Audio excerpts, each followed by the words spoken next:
இன்று நந்தினிக்கு முதல் இரவு. அவள் இதயம் படபடவென அடித்து கொண்டிருந்தது.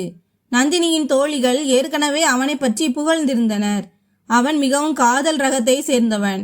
உன் புகைப்படத்தை பார்த்ததுமே உன் மீது தீராத காதல் கொண்டு விட்டார். ஆனால் நந்தினி காதல் அன்புகளை அதிகம் விரும்பும் ரகத்தை சேர்ந்தவள் அல்ல. அவளுக்கு ஒரு சாதாரண அமைதியான மன வாழ்க்கை தான் பிடித்திருந்தது. கணவன் எப்போதும் மனைவியை புகழ்ந்து கொண்டே பின்னால் சுற்றுவது அவளுக்கு அற்புதமாக தோன்றும். துரதிருஷ்டவசமாக அருண் அப்படித்தான் இருந்தார். முதலிரவில் அவளுடைய அழகை புகழ்வதற்கு பதிலாக அவர் ஒரு கவிதை பாடலை சொன்னார். கவிதையின் நுட்பம் புரியாத நந்தினிக்கு அது தலைக்கு மேல் பறவை பறந்து செல்வது போலத்தான் இருந்தது. எப்படி இருந்தது கவிதை என்று அருண் ஆசையாக கேட்டார்.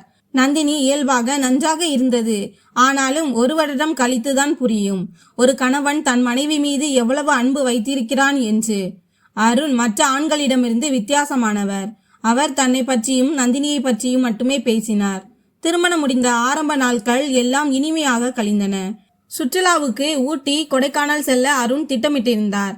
ஆனால் திருமணம் முடிந்த கையோடு மாமனாருக்கு திடீரென உடல் நலக்குறைவு ஏற்பட்டது. அடுத்த மாதம் செல்லலாம், திருமணத்துக்கே நிறைய செலவாகிவிட்டது, இப்போது என் வைத்தியத்துக்காகவும் பணம் தேவைப்படுகிறது, கொஞ்சம் பொறுமையாக இருங்கள் என்று அவர்களை தடுத்து விட்டார். உண்மையில் இந்த சம்பவத்துக்காக நந்தினி வருத்தப்பட்டிருக்க வேண்டும். ஆனால் அவள் மிகவும் இயல்பாக இருந்தாள். மாறாக அருண் தான் மிகவும் எரிச்சல் அடைந்தான். இது என்ன நியாயம்?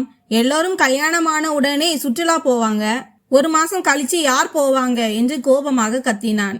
அருண், பரவாயில்லை, மாமாவுக்கு உடம்பு சரியில்லை, நம்ம அப்புறமா போய்க்கலாம் என்று நந்தினி சமாதானப்படுத்தினாள். அவள் சமாதானம் செய்யும் போது அவருக்கு தெரிந்த ஒரே விஷயம் அவள் மீது இன்னும் அதிகமான அன்பை பொழிவதுதான். ஒரு மாதம் கழித்து மாமனாரின் உடல்நிலை சற்று தேறியதும் அவர்கள் கேரளா செல்ல திட்டமிட்டனர். ஆனால் எதிர்பாராத விதமாக நந்தினிக்கு உடல்நிலை மிகவும் மோசமானது. வாந்திகள் நிற்கவே இல்லை. அவளுடைய இந்த நிலையை பார்த்து அருணுக்கு தான் மிகவும் எரிச்சல் வந்தது. மாமியார் அவளை மருத்துவமனைக்கு அழைத்து சென்றார்கள். மருத்துவர் கூறிய செய்தி நந்தினிக்கு பெரும் மகிழ்ச்சியை கொடுத்தது. ஆம், ஒரு மாதத்திலேயே அவள் கருவுற்றிருந்தாள். ஆனால் மருத்துவர் பயணம் செய்யக்கூடாது என்று கண்டிப்பாக தடை செய்து விட்டார். உங்களுக்கு கேரளா போன்ற இடங்களுக்கு போவது பாதுகாப்பானது அல்ல, இது முதல் கர்ப்பம், மிகவும் எச்சரிக்கையாக இருக்க வேண்டும் என்றார். நந்தினி பயப்படுவதால் நான் எங்கும் போகவில்லை என்று உறுதியாக கூறிவிட்டாள். ஆனால் இந்த கருவுற்ற செய்தியை அருண் அறிந்தபோது அவர் கூச்சல் போட்டார். இவ்வளவு சீக்கிரம் எப்படி இது நடக்கும்? மற்றவர்கள் 6 மாதங்கள் தங்கள் திருமண வாழ்க்கையை அனுபவிக்கிறார்கள். இன்னும் சில மாதங்கள் கழித்து இதெல்லாம் நடந்திருக்க கூடாதா என்று சத்தமிட்டார். பார், இதை பெரிதுபடுத்தாதே, நாம் கருகலைப்பு செய்து விடலாம், இன்னும் சில மாதங்களுக்கு பிறகு மீண்டும் குழந்தை பெற்றுக்கொள்ளலாம் என்று அருண் கூலாக சொன்னார். எந்த காரணம் கொண்டும் என் குழந்தையை கொள்ள மாட்டேன் என்று நந்தினி மறுத்தாள். அருண் கேட்காமல், கர்ப்பமாக இருந்தாலும் பெண்கள் எல்லாமே செய்கிறார்கள், வெளியில் சுற்றுகிறார்கள் என்றார். மருத்துவர் கடுமையாக தடை விதித்துள்ளார். என்னால் இந்த மிகப்பெரிய ஆபத்தை எடுக்க முடியாது. பரவாயில்லை, குழந்தை பிறந்த பிறகு நாம் செல்லலாம் என்று நந்தினி மறுத்துவிட்டாள். ஆனால் அருணின் மனநிலை மிகவும் மோசமானது. அன்று முதல் கணவன் அருணின் நடத்தை நந்தினியிடம் மாறுபட தொடங்கியது. அடிக்கடி நந்தினிக்கு புளிப்பான பொருட்களை சாப்பிட ஆசை வரும். அவனிடம் கேட்டால், நீ என்னுடைய எல்லா திட்டங்களையும் கெடுத்து விட்டாய், இப்போது இந்த வெயில் காலத்தில் உனக்கு ஆரஞ்சு பழம் சாப்பிட வேண்டுமா, எங்கே போய் தேடி பிடித்து எடுத்து வர சொல்கிறாய் என்று எரிந்து விழுவார். ஒரு நாள் அவள் அவரிடம் பானிபூரி வாங்கி வர சொல்லி கெஞ்சி கேட்டாள். அவர் கொண்டு வரவில்லை. அவள் மனது வருத்தப்பட்டு விம்மி விம்மி அழுதாள். அடுத்த நாள் அவள் வீங்கிய கண்களை பார்த்த மாமியார் விசாரித்துவிட்டு, இது என்ன பேச்சு, ஏன் அவன் உன் ஆசையை நிறைவேற்றவில்லை? இப்படிப்பட்ட நேரத்தில் மனைவியை மகிழ்ச்சியாக வைத்திருக்க வேண்டும் என்று கோவப்பட்டார்கள். அடுத்த நாள் மாமியார் அவளுக்கு வயிறு நிறைய பானிபூரி வாங்கி கொடுத்தார்கள். அடிக்கடி இரவில் நந்தினிக்கு குமட்டல் வரும். அருண் அருகில் வந்தாலே வாந்தி வருவது போல் இருக்கும். இப்படிப்பட்ட நேரங்களில் அவள் நிலையை அவர் புரிந்து கொள்ள வேண்டும். ஆனால் அவர் எரிச்சல் அடைந்தார். வாந்தி எடுத்துவிட்டு வெளியே வந்தால் கழிவறையின் வாசல் அருகே அருண் முகத்தை சுளித்து கொண்டு நிற்பதை காண நேரிடும். தயவு செய்து எனக்கு 1 டம்ளர் தண்ணீர் கொடுங்கள் என்று கேட்டதற்கு அவர், என் மூளையை குழப்பாதே, என்னுடைய மொத்த மனநிலையையும் நீ நாசமாக்கி விட்டாய் என்று கூறிவிட்டு தன் தலையணையை மற்றும் போர்வையை எடுத்துக்கொண்டு அறையை விட்டு வெளியே சென்று தூங்கிவிட்டார். அருணின் அலட்சியத்தை கண்டு நந்தினி மூச்சு திணறி கொண்டிருந்தாள். அவள் பெரும் சிரமப்பட்டு எழுந்து சமையலறைக்கு சென்று குளிர்ந்த நீரை எடுத்து குடித்தாள். 4 மாதங்கள் ஆனபோது அவள் வயிறு வெளியே தெரிய ஆரம்பித்தது. என்னுடன் மருத்துவரிடம் வாருங்கள் என்று கேட்டபோதெல்லாம் அருண் எரிச்சலடைந்தார். இந்த நிலையில் நீ எனக்கு ஒரு விஷத்தை போல் தோன்றுகிறாய். உன்னை கூட்டிட்டு போனா மக்கள் என்னை என்னவெல்லாம் நினைப்பார்களோ தெரியல. நீ அம்மாவோட போயிட்டு வா என்று சொல்லிவிட்டு தன் பணப்பையிலிருந்து சில ஆயிரங்களை எடுத்து அவள் கையில் வைப்பார். இப்படியே நாட்கள் நகர்ந்தன. அவள் மிகவும் வேதனையுடன் 9 மாதங்களை கடத்தினாள். அந்த 9 மாதங்களில் ஒரு நாள் கூட அவளுக்கு வாந்தி வராமல் இருந்ததில்லை. ஆனால் அவள் பொறுமைக்கு ஆண்டவன் மிக அழகான பரிசை கொடுத்தான்.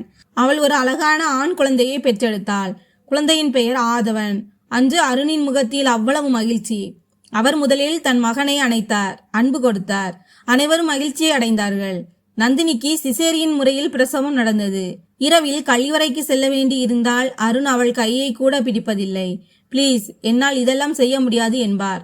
அவள் மிகுந்த சிரமப்பட்டு சுவர்களை பிடித்து கொண்டே தள்ளாடியபடி கழிவறைக்கு செல்வாள். அந்த நேரத்தில் மகன் ஆதவன் அழ ஆரம்பித்தான். அவனுக்கு பசி எடுத்திருக்கலாம். அருண் தூக்க சென்றிருந்தார். ஆனால் ஆதவனின் அழுகை சத்தம் கேட்டதும் அவனை தூக்குவதற்கு பதிலாக நந்தினியை பார்த்து, நந்தினி ப்ளீஸ் அவனை அமைதிப்படுத்து, நான் காலையில் அலுவலகம் போகணும் என்றார்.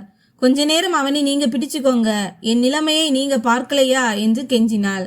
போதும் நிறுத்து, குழந்தைகளை கவனிப்பது என் வேலை இல்லை. என்னால் இதையெல்லாம் செய்ய முடியாது. ஒரு விசித்திரமான தொல்லை, ராத்திரியில் தூங்க கூட முடியல என்று சொல்லிவிட்டு அவர் தன் தலையணையை மற்றும் போர்வையை எடுத்துக்கொண்டு அறையை விட்டு வெளியே சென்றார். நந்தினி கண்ணீர் வலிய வலிய மகனை தூக்கி அவனை அணைத்து கொண்டு தானும் விம்மி விம்மி அழுதாள். இதுதானா ஒரு கணவனின் அன்பு என்று மனம் நொந்தாள். 40 நாட்கள் பிறகு நந்தினி வீட்டின் முழு பொறுப்பையும் ஏற்க ஆரம்பித்தாள். அன்று ஆதவனுக்கு வயிற்றில் வலி. இரவு முழுவதும் தூங்காமல் அழுது கொண்டே இருந்தான். இரவு 2 மணிக்கு பிறகே அவனை தூங்க வைத்தாள். நந்தினி தூக்கமின்றி களைப்படைந்திருந்தாள். ஆதவன் ஆழ்ந்த உறக்கத்துக்கு போனதும் நந்தினி உறங்க படுக்கையில் சாய்ந்தாள். அதே சமயம் அருண் அவள் அருகில் வந்தார். தயவு செய்து என்னை தூங்க விடுங்கள் என்றார். அவர் கோபமாக, வாயை மூடு, 1 மாசமா உன் முகத்தை தான் பார்த்துக்கிட்டு இருக்கேன். இன்று ஒரு சிறு சாக்கு போக்குகள் சொல்லவும் உனக்கு உரிமை இல்லை என்று மிரட்டினார். அந்த இரவு அருணின் இரவானது. ஆனால் 1 மணி நேரமே ஆகியிருக்கும். ஆதவன் மீண்டும் அழ ஆரம்பித்தான். இரவு பகல் பாராமல் குடும்ப பொறுப்புகளை சுமந்ததில் நந்தினி மிகவும் சோர்வடைந்தாள். அவள் முகத்தின் பொலிவு மங்க தொடங்கியது. கண்களை சுற்றி கருவளையங்கள் படர்ந்தன. இதற்கு அருண் அவளை திரும்ப திரும்ப நக்கல் செய்ய ஆரம்பித்தார். நீ ஒரு குழந்தையிலேயே இவ்வளவு எடை கூடிவிட்டாயா? ஐயோ, கொஞ்சம் குறைவாக சாப்பிடு. குண்டான பெண்களை எனக்கு அறவே பிடிக்காது. தயவு செய்து உன்னை கொஞ்சம் பராமரித்துக்கொள் என்பார். 1 வருடம் கடந்தது. ஆதவன் இப்போது தவழ்ந்து நடக்க ஆரம்பித்தான். ஆனால் அருணின் குணம் முற்றிலுமாக மாறிவிட்டது. அலுவலகத்தில் இருந்து வந்ததும் சாப்பிட்டு விட்டு நண்பர்களுடன் வெளியே போகிறேன், லேட்டாகும் என்று சொல்லிவிட்டு சென்று விடுவார். அருண் இரவு தாமதமாகவே வீடு திரும்புவார். ஒரு நாள் அவர் வீட்டிற்கு வந்தபோது அவருடைய கண்கள் போதையில் இருந்தன போல தோன்றின. அவர் கோபத்தில் வீட்டின் தலைவாயிலை மூடிவிட்டு அறைக்குள்ளேயே சென்று கதவையும் பூட்டியுள்ளார். இது என்ன வேடிக்கை? தினமும் நீங்கள் 2 மணிக்கு வருகிறீர்கள். இரவு முழுவதும் வீதியில் திரிய உங்களுக்கு என்ன அப்படிப்பட்ட நண்பர்கள் என்று கோபமாக கேட்டாள். அவள் குரலை கேட்டு அருண் ஆவேசமானார். உனக்கு என்ன வேண்டும்? வெளியில் போவதற்கு கூட எனக்கு கட்டுப்பாடா? அருண், எல்லாவற்றிற்கும் ஒரு எல்லை உண்டு. நீங்கள் என்னுடன் நேரம் செலவழிக்க வேண்டும் என்று என் மனது விரும்புகிறது என்றாள். இதை கேட்டு அவர், எனக்காக உன்னிடம் எப்போதுதான் நேரம் இருக்கிறது? எப்போ பார்த்தாலும் குழந்தை குழந்தை என்றே இருக்கிறாய் என்றார். அடுத்த நாள் நந்தினி அவருடைய துணிகளை துவைக்கும் போது அதே சட்டைக்கு பின்னால் கண்மை அடையாளம் இருந்தது. அதை பார்த்ததும் அவள் புத்தி பேதலித்தது. அருண் தன் கைபேசிக்கு பாஸ்வேர்ட் போட்டிருந்ததும் அடிக்கடி அறையில் உட்கார்ந்து போனில் சிரித்து சிரித்து பேசிக் கொண்டிருப்பதும் அவள் நினைவுக்கு வந்தது. அன்று இரவு அருண் வெளியே போக கிளம்பிய போது நந்தினி அந்த சட்டையை எடுத்து அவர் மீது வீசி காண்பித்தாள். அருணின் முகம் வெளிரி போனது. ஓ, அப்படியானால் தினமும் நீங்கள் சென்று பார்க்கும் நண்பர் இவர்தானா? அருண், யார் அந்த பெண்? அவள் குரலில் நடுக்கம் இறங்கியது. என் அன்பில், என் விசுவாசத்தில் என்ன குறை இருந்தது? அதற்கு கிடைத்த பரிசுதானா இது? இதற்கு அவர் ஏளனமாக சிரித்தார். அன்பா? நீ என்னிடம் என்ன அன்பு காட்டிவிட்டாய்? நான் அப்போதே உன்னிடம் சொன்னேன், நான் வாழ்க்கையை அனுபவிக்க விரும்புகிறேன். நாம் அமைதியாக கருக்கலைப்பு செய்திருக்கலாம். ஆனால் நீ கேட்கல. நீ என் மனைவியாக இருப்பதை விட தாயாக இருக்கத்தான் அதிக ஆசைப்பட்டாய். பிறகு அவர் அவள் கையை பிடித்து கண்ணாடியின் முன் கொண்டு போனார். உன்னை நீயே பார், இதுதான் உன் தோற்றம். உன் உடைகளிலிருந்து சமையலறை மசாலாக்கள் வாசம் வருகிறது. நீ எல்லாவற்றையும் பற்றியும் கவலைப்படுகிறாய். நந்தினி, என்னை மட்டும் நீ கவனிப்பதில்லை. இப்போது நான் கொஞ்சம் சந்தோஷமாக இருந்தால் நீ கேள்வி கேட்கிறாயா என்றார். நந்தினி அதிர்ச்சியில் கதறினாள். நான் யாருடைய வீட்டை சமாளிக்கிறேன்? யாருடைய குழந்தையை பெற்றெடுத்து வளர்க்க என் நிலைமை இப்படி ஆகிவிட்டது. என் முகத்தில் பொலிவு போயிருக்கிறது. அவள் அழ ஆரம்பித்தாள். ஒருவித வெறி அவளை தொற்றிக் கொண்டது. அவள் அவர் சட்டையை பிடித்து ஆவேசமாக, நான் உங்களுக்கும் உங்கள் அம்மா அப்பாவுக்கும் வேலைக்காரியா? நீங்கள் யார் என்னிடம் துரோகம் செய்ய? அருண், நான் என்ன காரணம் கொண்டும் கணவனின் இந்த வகையான அயோக்கியத்தனத்துடன் சமரசம் செய்து கொண்டு வாழும் பெண்களில் ஒருத்தி அல்ல என்றாள். சரி போ, இங்கிருந்து வெளியே போ. இது என் வீடு. உனக்கு இங்கேயே இருக்க வேண்டும் என்றால் இப்படித்தான் வாழ வேண்டும். என் இந்த அயோக்கியத்தனத்துடன் நீ சமரசம் செய்து கொள்ள வேண்டும். ஏனென்றால் நான் இனி லைலாவை ஒருபோதும் விடமாட்டேன் என்று அருணின் கூற்றை கேட்டு அவள் அதிர்ந்து போனாள். அவள் தன் துணிகளை எடுத்து பையில் போட ஆரம்பித்தாள். இதை கண்ட அருண், இந்த வீட்டை விட்டு வெளியே ஒரு அடி எடுத்து வைக்கும் முன் நன்றாக யோசி. நந்தினி, நீ சென்றால் உன் இடத்தை லைலா எடுத்துக்கொள்வாள். நான் அவளை திருமணம் செய்து கொள்வேன் என்றார். மாமியார் சத்தம் கேட்டு அறைக்குள் வந்தார்கள். விஷயம் அவர்கள் இருவருக்கும் தெரிய வந்தது. மாமனார், நந்தினி, இது அறைக்குள் இருக்க வேண்டிய விஷயம் என்றார். கோபத்தில் அருண் ஒரு விவாகரத்து கொடுத்து விட்டார். நந்தினி, நான் உனக்கு ஒரு விவாகரத்து கொடுக்கிறேன் என்றார். இதை கேட்டு மாமனார் அருணின் கன்னத்தில் ஓங்கி அறைந்தார். ஆனாலும் நந்தினியின் மனம் நொறுங்கி போயிருந்தது. அவள் அந்த நிலையிலேயே வீட்டை விட்டு வெளியே ஓடினாள். தன் குழந்தை ஆதவன் கூட இல்லாமல் அழுது கொண்டே தன் பிறந்த வீட்டிற்கு சென்றாள். அவள் அப்பா என்ன நடந்தது என்று கேட்க, அருண் விவாகரத்தை கொடுத்து விட்டார் என்றதும் அந்த குடும்பம் பேரிடியாக உடைந்தது. அருண், நான் ஒரு விவாகரத்தை தான் கொடுத்திருக்கிறேன். உங்கள் மகளுக்கு வீடு திரும்ப ஆசை இருந்தால் மரியாதையுடன் வர சொல்லுங்கள்.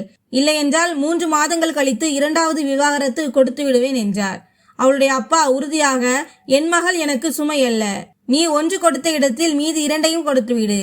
இனி அவள் உன் வீட்டிற்கு வரமாட்டாள் என்றார். தினமும் ஆதவனின் நினைவில் நந்தினி தவித்தாள். நந்தினி பெற்றோர் வீட்டில் வந்து 15 நாட்கள் ஆகியிருந்தது. அப்போது மாமனாரும் மாமியாரும் ஆதவனை அழைத்து கொண்டு வந்தார்கள். அவன் அழுது கொண்டே இருந்தான். அவனை பார்த்த நந்தினியின் மனம் துடிதுடித்தது. மாமியார், நந்தினி, எங்களுடன் வா. ஏன் இந்த முட்டாள்தனம் செய்கிறாய்? அருண் அந்த லைலாவை கல்யாணம் செய்து கொள்வான். உன் வாழ்க்கை நாசமாகிவிடும் என்று கேட்டார்கள். ஆனால் அப்பா, என் மகளே ஏன் ஒருபோதும் தியாகம் செய்ய வேண்டும்? பொறுமை என்பது பெண்களுக்கு மட்டும் சொந்தமானது அல்ல. நீங்கள் இங்கிருந்து செல்லுங்கள் என்றார். 2 மாதங்கள் கடந்தன.